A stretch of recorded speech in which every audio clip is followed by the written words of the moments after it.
En la quietud del amanecer, el puerto de cutis susurraba secretos que solo el mar conoce. Alejandro, con el corazón latiendo como las olas contra las rocas, aprietó los remos de la vieja barca mientras miraba a Mateo, su amigo de siempre, subiendo a bordo con esa sonrisa que desarmaba a cualquiera. Listo para perder en el horizonte, el dijo Mateo, su voz cargada de esa arrogancia juguetona que Alejandro siempre había encontrado irritante y, en secreto, fascinante. Habían crecido juntos en las calles empedradas de cutis, compartiendo risas, cervezas y sueños bajo el sol andaluz. Alejandro, con sus 28 años, era el soñador, el que siempre miraba al mar como si buscara respuestas que la tierra no podía dar. Mateo, 2 años mayor, era la chispa, carismático, seguro de sí mismo. El tipo que conquistaba corazones sin esfuerzo. Pero había algo que Alejandro nunca había confesado, y ni siquiera a sí mismo hasta hace poco. Cada vez que Mateo reía o lo miraba con esos ojos verdes como el Atlántico, su pecho se apretaba de una manera que no podía explicar. Esa mañana, la idea de navegar juntos había surgido como un capricho. Solo nosotros, el mar y una botella de vino, había propuesto Mateo y Alejandro, incapaz de resistirse, excepto. La barca, heredada del abuelo de Alejandro, era pequeña pero resistente, perfecta para perderse unas horas en la inmensidad del océano. Mientras remaban alejandos del muelle, el air salado llenaba sus pulmones, y el silencio entre ellos era cómodo, pero cargado de algo que ninguno nombraba. El sol comenzaba a trepar por el cielo cuando Mateo rompió el silencio. ¿Sabes? A veces pienso que el mar es el único lugar donde puedo ser yo mismo. Sin máscaras, sin nadie esperando que sea el Mateo de siempre. Alejandro lo miró, sorprendido por la confesión. Nunca había oído a Mateo hablar así, con esa vulnerabilidad que contrastaba con su fachada de seguridad. ¿Y quién es ese Mateo de verdad? Preguntó Alejandro, con el corazón en un puño. Mateo se rió, pero había algo forzado en su risa. No sé él. A veces creo que en yo lo sé. Sus ojos se encontraron, y por un instante, el mundo se redujo a esa barca, el vaivén de las olas y la intensidad de esa mirada. Alejandro sintió que el air se volvía más pesado, como si el mar mismo estuviera conteniendo el aliento. Horas después, cuando el sol estaba en su zenit, el cielo comenzó a cambiar. Nubes grises se arremolinaban en el horizonte, y el viento empezó a soplar con fuerza. Mierda, esto no pinta bien, murmuró Mateo, frunciendo el ceño. Alejandro, que conoce el mar como la palma de su mano, sintió una punzada de preocupación. Tenemos que volver, ahora. Dijo, pero el viento rugía, y las olas comenzaban a golpear la barca con furia. La tormenta los atrapó como una bestia hambrienta. La barca se tambaleaba, y el agua salada les azotaba el rostro. Mateo, que siempre había sido el valiente, parecía desconcertado, aferrándose al borde de la barca mientras Alejandro luchaba con los remos. Manténla firme, él, gritó Mateo, pero su voz se perdía en el rugido del viento. En medio del caos, sus manos se encontraron por un instante. Un toque breve pero eléctrico que hizo que Alejandro se detuviera, aunque fuera por una fracción de segundo. Cuando la tormenta finalmente los empujó hacia una pequeña cala desconocida, ambos estaban empapados, agotados y temblando. La barca, milagrosamente intacta, descansaba en la arena. Mateo se dejó caer de rodillas, riendo entre jadios. ¿Estamos vivos? Joder, él, eres un maldito hero. Alejandro no respondió, solo lo miró, con el corazón latiendo tan fuerte que temía que Mateo lo oyera. Esa noche, mientras encendían una fogata para sacarse, la cala parecía un mundo aparte. Las estrellas brillaban sobre ellos, y el sonido del mar se había calmado. Como si quisiera darles un respiro. Mateo sacó la botella de vino que había traído, y lo ofreció un trago a Alejandro. Por sobrevivir, dijo, con una sonrisa que era más suave de lo habitual. Alejandro tomó la botella, pero sus dedos rozaron los de Mateo, y esta vez, ninguno de los dos retiró la mano de inmediato. ¿Por qué me miras así? Preguntó Mateo, rompiendo el silencio. Su tono no era acusador, sino curioso, casi frágil. Alejandro tragó saliva, sintiendo que el momento que había evitado durante años estaba a punto de alcanzarlo. ¿Por qué? No sé cómo no mirar así. Confieso, su voz apenas un susurro. El silencio que siguió fue ensordecido. Mateo lo miró, sus ojos verdes brillando bajo la luz de la fogata. Por primera vez, Alejandro vio algo en el que no había visto antes. Duda, miedo, pero también algo más profundo. Algo que lo hizo estremecerse. ¿Qué estás diciendo, él? Preguntó Mateo, su voz temblando ligeramente. Alejandro no respondió con palabras. En cambio, se inclinó hacia adelante, y antes de que pudiera arrepentirse, sus labios encontraron los de Mateo. Fue un beso breve, torpe, lleno de años de angelo reprimido. Cuando se separó, temió haber roto algo irreparable. Pero Mateo no se movió, no se apartó. Solo lo miró, con los ojos abiertos de par en par, como si estuviera viendo a Alejandro por primera vez. Esto no debería estar pasando, murmuró Mateo, pero no había rechazo en su voz, solo confusión. Alejandro sintió que el mundo se le venía encima. ¿Y si está bien que pase? Respondió, su voz cargada de una valencia que no sabía que tenía. La fogata crepitaba entre ellos, y el mar susurraba su aprobación. Esa noche, en una cala perdida en la costa de Cutas, algo cambió para siempre. La mañana siguiente amaneció con un sol tímido que apenas lograba atravesar las nubes. La cala, con su arena dorada y sus rocas erosionadas por el tiempo, parecía un refugio secreto, un lugar donde el mundo exterior no podía alcanzarlos. Alejandro despertó primero, con el cuerpo dolorido por la noche en la arena, y el corazón aún acelerado por lo que había sucedido. Mateo dormía a pocos metros, envuelto en una manta improvisada hecha con una lona de la barca. Su rostro, relajado en el sueño, parecía más joven, más vulnerable, y Alejandro sintió una punzada de ternura que lo asustó. No hablaron del beso. Cuando Mateo despertó, se limitó a estirarse y murmurar algo sobre el hambre que tenía. Alejandro, temeroso de romper el frágil equilibrio entre ellos, siguió la corriente, ofreciendo una de las pocas provisiones que habían traído, un paquete de galletas algo humedas por la tormenta.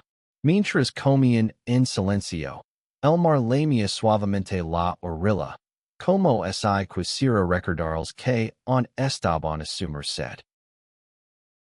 Tenemos que arreglar la barca y salir de aquí, dijo Alejandro, señalando el casco que, aunque intacto, había sufrido algunos daños. Mateo asintió, pero había algo distante en su mirada, como si estuviera luchando con pensamientos que no estaba listo para compartir. Trabajaron juntos durante horas, reparando gritas con cinta adhesiva y trozos de madera que encontraron en la cala. Cada roce accidental, cada mirada fugaz, era como una chispa que amenazaba con encender algo más grande.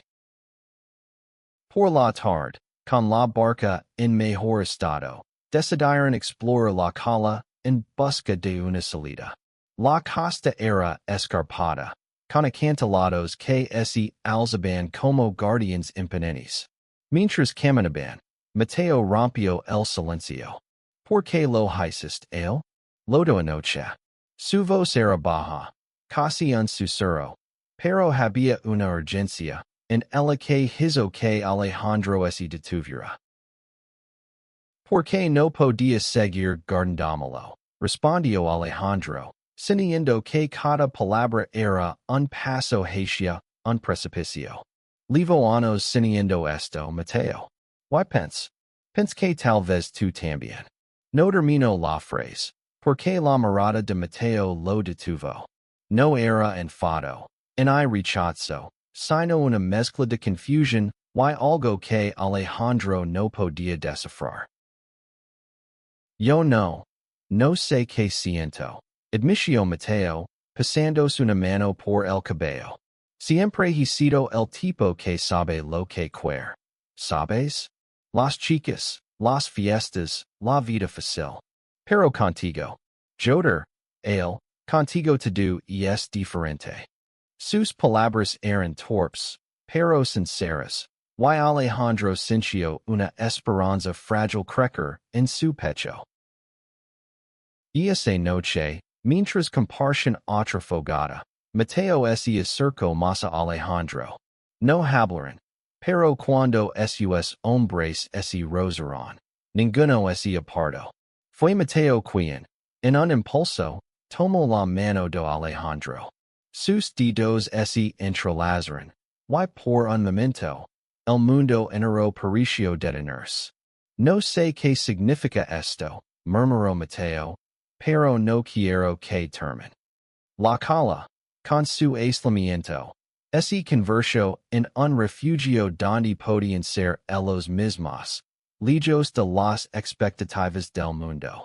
Durante los días siguientes, mientras trabajaban en la barca y exploraban la costa, la tensión entre ellos se transformó en algo más suave, más íntimo.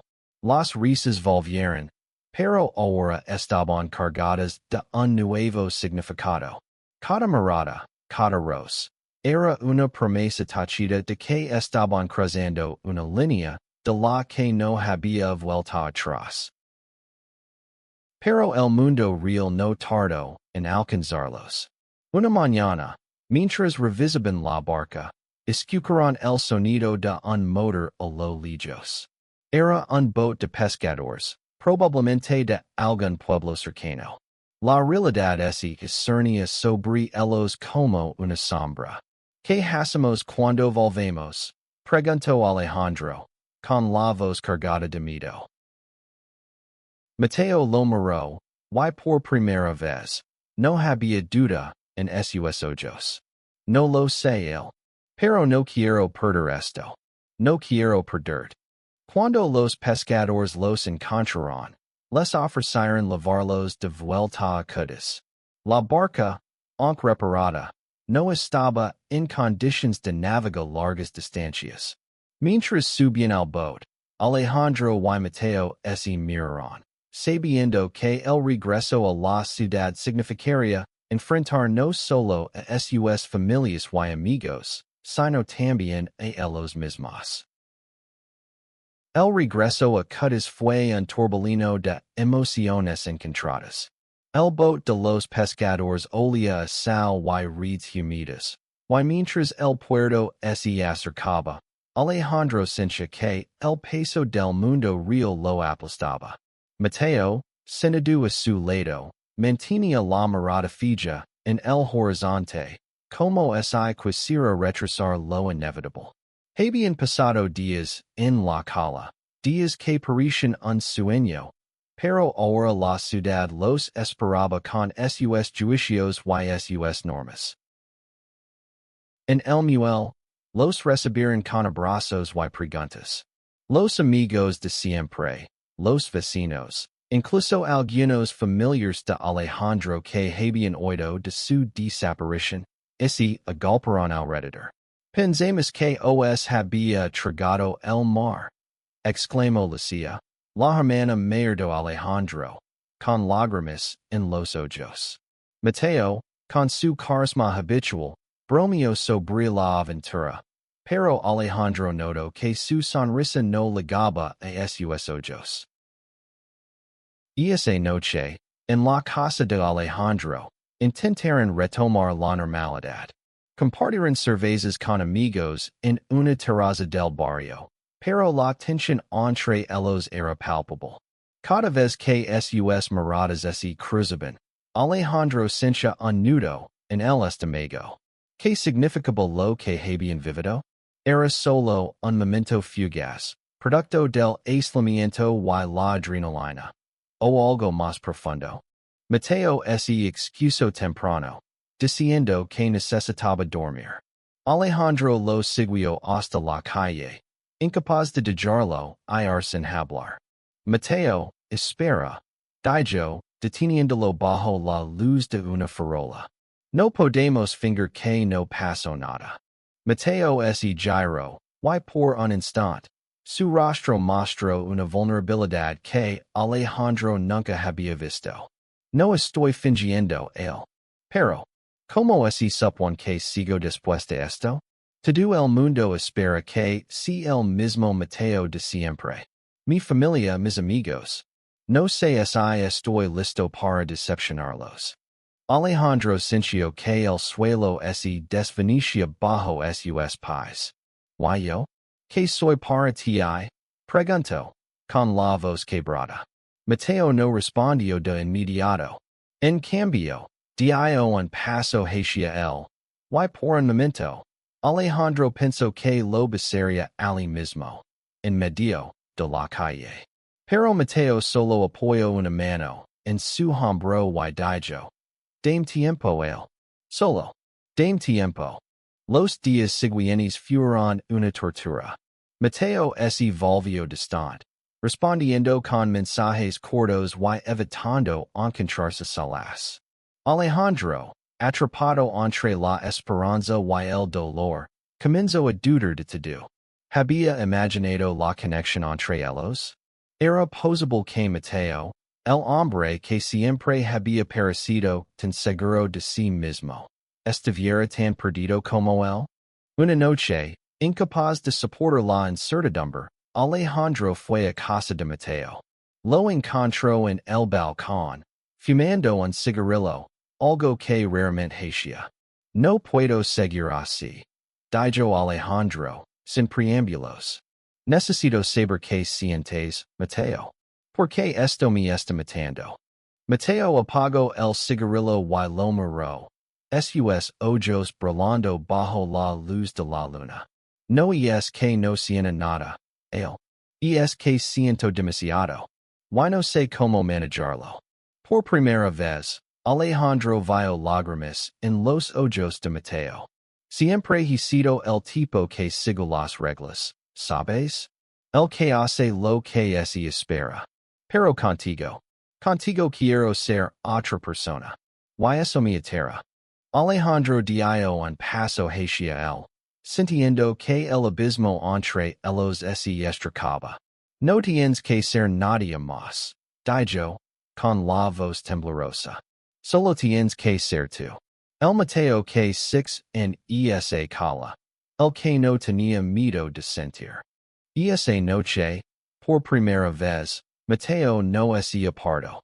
Se besaron en el balcón, bajo la mirada silenciosa de las estrellas, Y aunque el mundo en los esperaba con sus juicios, por ese momento, nada más importaba.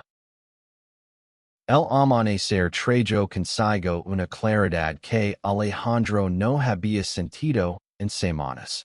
Después de aquella noche en el balcón, algo había cambiado entre él y Mateo. No era solo el beso, y la confesión temblorosa de Mateo. Era la sensación de que, por primera vez, estaban siendo completamente honestos el uno con el otro. Pero la vida en cuentos no era la cala. Y el mundo real tenía una forma de complicar incluso los sentimientos más puros. Mateo comenzó a abrirse, poco a poco. En las semanas siguientes, pasaban más tiempo juntos, pero siempre con cuidado, como es temor en que cualquier movimiento en falso pudiera romper lo que habían construido. Iban a la playa al atardecer, caminaban por las estrechas calles del casco antiguo, y a veces, cuando nadie los veía, sus manos se rozaban en un gesto que era tanto un desafío como una promesa. Pero no todo era fácil. La familia de Mateo, profundamente tradicional, comenzó a notar su cambio de actitud. Su padre, un hombre de pocas palabras pero mirada severa, lo preguntó directamente si algo andaba mal. Te veo raro, hijo. Y es por alguna mujer. Mateo, atrapado, solo negó con la cabeza, pero la prisión lo estaba desgastando.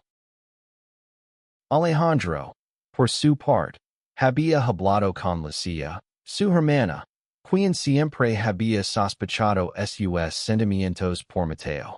Si él te hace feliz, lucha por eso, le dijo, con esa sabiduría práctica que siempre lo sorprendía. Pero también lo advirtió, que no es Madrid, él. La gente habla, y no todos van a entender. Las palabras de Lucia resonaban en la mente de Alejandro cuando, una tarde, un grupo de amigos los invitó a una fiesta en una osadi. La música llenaba el aire, y las luces de la ciudad brillaban como un reflejo de las estrellas. Mateo, con unas copas de más, estaba más relajado de lo habitual, bromando y riendo como en los viejos tiempos. Pero cuando Alejandro lo miró desde el otro lado de la osadi, sintió una punzada de deseo y miedo a partes iguales. En un momento de la noche, mientras compartían un cigarrillo en un rincón apartado, Mateo se acercó demasiado. Quiero besar ahora mismo, susurró, su aliento cálido contra la mejilla de Alejandro. Antes de que pudieran hacer nada, uno de sus amigos, Carlos, apareció de la nada. ¿Qué pasa aquí? Dijo, con una sonrisa que no ligaba a sus ojos. El ambiente cambió en un instante. Mateo se apartó, su rostro endureciéndose. Alejandro intentó bromir para aliviar la tensión, pero Carlos no dejó pasar el momento. No me digas que tú también, él. Pensé que eras de los nuestros, dijo, con un tono que pretendía ser bolón pero estaba cargado de juicio. Esa noche, de vuelta en casa, Mateo estaba calado, distante. No puedo hacer esto, él, dijo finalmente, sentado en el sofá de Alejandro. No estoy listo para que todos sepan. No quiero ser el centro de las miradas, de los chismes. Alejandro sintió que el suelo se abría bajo sus pies. Entonces, ¿qué? Volvimos a fingir que no pasó nada. Preguntó, con la voz quebrada. Mateo lo miró, sus ojos llenos de conflicto. No es finger. Es. Protegernos. Pero sus palabras sonaban vacías, y Alejandro supo que, si no luchaban por lo que tenían, lo perderían todo. Los días siguientes fueron un torbellino de emociones. Alejandro y Mateo intentaron mantener la fachada de la amistad, pero cada encuentro estaba cargado de una tensión que ninguno podía ignorar. Las miradas furtivas, los roces accidentals, las palabras no dichas. Todo era un recordatorio de lo que habían compartido y de lo que ahora parecía desmoronarse. Alejandro, cansado de la incertidumbre, decidió tomar una decisión arriesgada. Una noche, invitó a Mateo a la playa, al mismo lugar donde habían planeado su aventura en la barca meses atrás. El mar estaba tranquilo, reflejando la luna llena como un espejo. No podemos seguir así, dijo Alejandro, con una firmeza que sorprendió incluso a sí mismo. O lucamos por esto, o lo dejamos ir pero no puedo vivir a medias. Mateo lo miró, y por un momento, Alejandro temió que ese alejara para siempre. Pero entonces, con un suspiro tembloroso, Mateo dio un paso hacia él.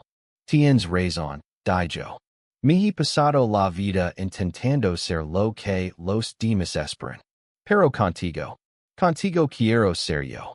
Y entonces, bajo la luz de la luna, ese besaron, esta vez sin miedo, sin reservas. Esa noche marcó un punto de inflexión. Mateo comenzó a hablar más abiertamente con Alejandro, compartiendo sus miedos, sus dudas, pero también sus esperanzas. Decidieron que, si querían estar juntos, tendrían que enfrentar el mundo, empezando por sus familias. Alejandro fue el primero en dar el paso, contando todo a su madre y Alicia. Aunque hubo lágrimas y preguntas, el amor de su familia prevaleció. Solo quiero que seas feliz, hijo, dijo su madre, abrazándolo con fuerza. Para Mateo, el camino fue más difícil. Su padre, un hombre arraigado en las tradiciones, reaccionó con furia cuando Mateo le confesó la verdad.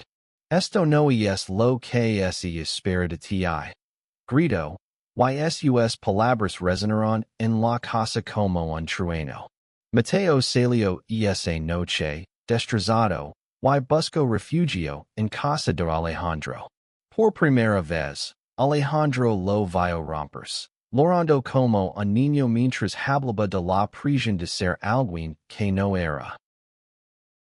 Te amo, él, dijo Mateo entre solozos, y esas palabras, dichas con tanta crudeza, hicieron que Alejandro sintiera que todo valía la pena.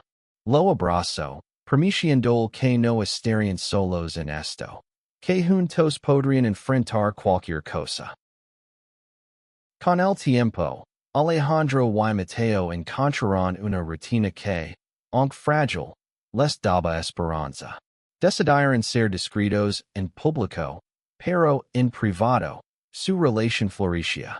Las noches en el apartamento de Alejandro se convirtieron en su refugio, donde podían reír, hablar y amar sin miedo. Pero quedas, con sus calles llenas de ojos curiosos, no les permitió olvidar que su amor era un desafío. Una tarde, mientras pasaban por el mercado, un comentario cruel de un antiguo amigo los alcanzó. Mirad a los tortolitos, dijo, con una risa que cortaba como un cuchillo. Mateo se tensó, pero Alejandro, harto de esconderse, tomó su mano con firmeza. Sí, somos nosotros, dijo, mirando al hombre directamente a los ojos. ¿Y estamos bien con eso? Ese acto de Valencia marcó un cambio. Poco a poco, comenzaron a mostrarse tal como eran, enfrentando las miradas y los murmullos con una fuerza que crecía con cada día. Algunos amigos los apoyaron, otros se alegraron, pero Alejandro y Mateo descubrieron que los que se quedaban eran los que realmente importaban. La familia de Mateo seguía siendo un obstáculo. Aunque su madre comenzó a suavizarse, su padre ese negaba a hablar. Pero una noche, durante una cena familiar a la que Alejandro fue invitado, algo inesperado sucedió. La hermana menor de Mateo, Clara, de apenas 16 años, se levantó de la mesa y dijo: Papa, si no puedes aceptar a Mateo como es, entonces no me estás aceptando a mí tampoco. Porque yo también soy diferente. Su confesión, valiente y cruda, dijo a todos en silencio. Era la primera vez que Clara hablaba de su propia identidad, y su apoyo a Mateo abrió una grita en la armadura de su padre. Y esa noche, aunque no hubo reconciliación inmediata, algo cambió. El padre de Mateo no dijo nada, pero por primera vez, no gritó. Y eso, para Mateo, fue un pequeño paso hacia la esperanza. Un año después, Alejandro y Mateo estaban de vuelta en el puerto de Cádiz, mirando la misma barca que los había llevado a aquella cala donde todo cambió. Habían pasado por tormentas, no solo en el mar, sino en sus vidas. Pelis, reconciliations, momentos de duda y otros de una felicidad tan intensa que parecía irreal. Pero allí estaban, juntos, más fuertes que nunca. Habían decidido mudarse a un pequeño apartamento cerca del mar, un lugar que era suyo, donde podían construir una vida sin esconderse. La familia de Mateo seguía siendo un trabajo en progreso, pero su padre había comenzado a hablar de nuevo, en pequeños pasos, que significaban más de lo que las palabras podían expresar.